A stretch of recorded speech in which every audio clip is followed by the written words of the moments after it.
Pulaski County constable sentenced to 140 months for conspiring to violate the civil rights of others. A former Pulaski County constable, Michael 47 of Somerset, Kentucky, was sentenced to 140 months in prison after previously being convicted of violating the civil rights of persons within Pulaski County and possession with intent to distribute methamphetamine. According to the evidence actually presented, Constable Michael and then another individual by the name of Gary, 56, worked together to violate the civil rights of individuals by fabricating evidence that was used as a basis to arrest, to search, and to seize the property of others. Both of these individuals were also found guilty of illegal possession of methamphetamine, which they used to plant evidence on potential suspects. And we don't even know. Well, we can have an idea of how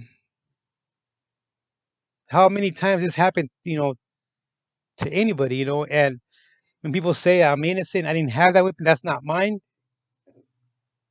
who's to know they're not lying?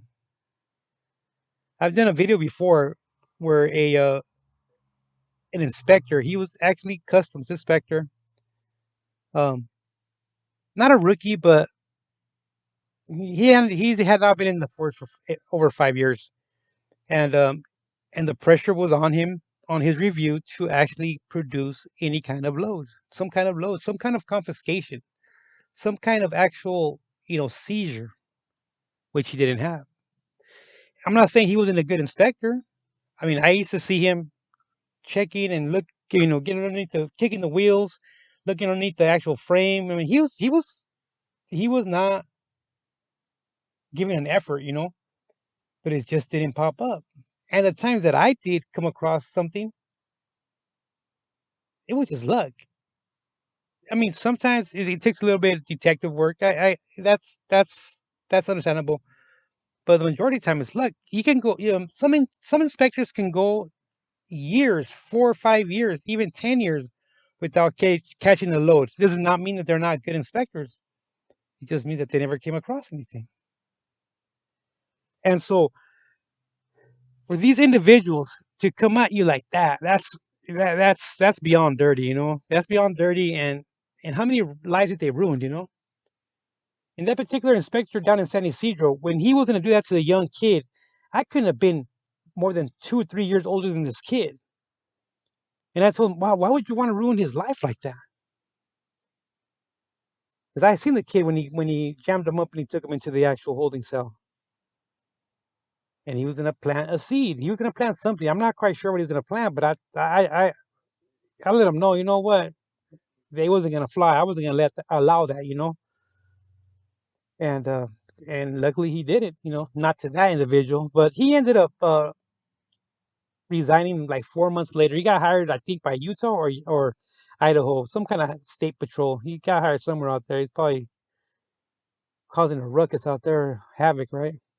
So, okay, so these individuals, um, what they did was,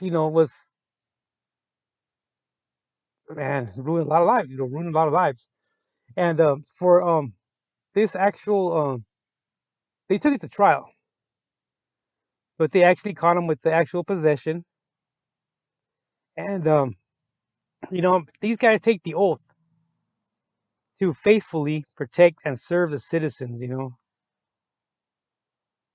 But blatantly, they violated the oath, and they betrayed the community. That's a big betrayal. I mean, to be honest, that's a big betrayal. I'm not trying to be corny or anything, but I mean, what more of a backstab can you give a community? And for what? For property, especially cash. Because if you get to seize cash and they can tie it down to some kind of controlled substance, that police department keeps the cash. Now the feds, they can't do that, but these local departments can keep the cash for some kind of actual project, some kind of something, um, productive what could be new weapons, new uniforms, new bulletproof vests, anything that they can all use, all they can all use. They can't be singled out for individuals. The money, right? And before I forget, a little insight. Okay, so now when stuff like this actually happens, even if somebody behind the badge commits any kind of actual sexual battery, they're gonna let him out so he can actually sort out his actual life. Because pretty much you're done, and they'll let you out so you can actually sort out your responsibilities, get your money right, get your money right, because you're still gonna get some sort of pension. You're still gonna have to take care of your family. So there's a little leniency, and we see it when I tell you guys stories. We see it that they actually get released on some kind of home supervision and some kind of monitor. But these individuals, they weren't allowed to go do that. They were actually incarcerated this entire time that they were actually fighting in, going to jury, going to trial. So that tells you that they were not shielded by any kind of union. They weren't shielded by any kind of brotherhood, any kind of that. No, they were blackballed, basically, right? And this individual, Gary, the 56-year-old, he ended up dying while awaiting sentencing. So he never got to go home. So he ended up passing away of natural causes. He already had health problems, but he ended up passing away in his cell. And so in back in August, and this individual, the one that passed away, Gary, he was actually waiting to be sentenced to this and actually this week, but he passed away unfortunately. But he was looking at 20 years for actually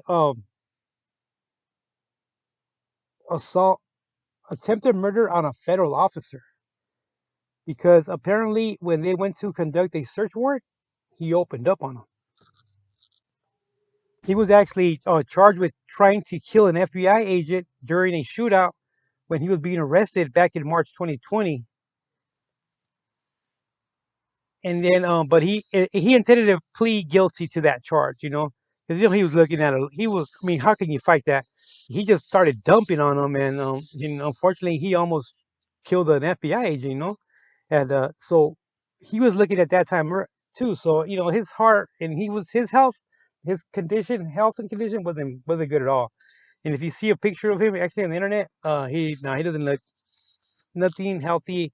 You wonder how was even a police officer to even get out of his actual vehicle, because he looks pretty weak.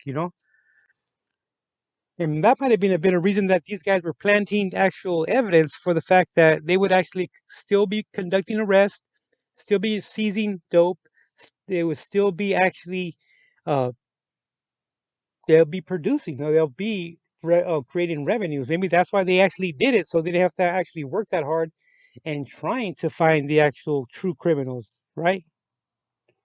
Okay, guys, don't forget to like and subscribe.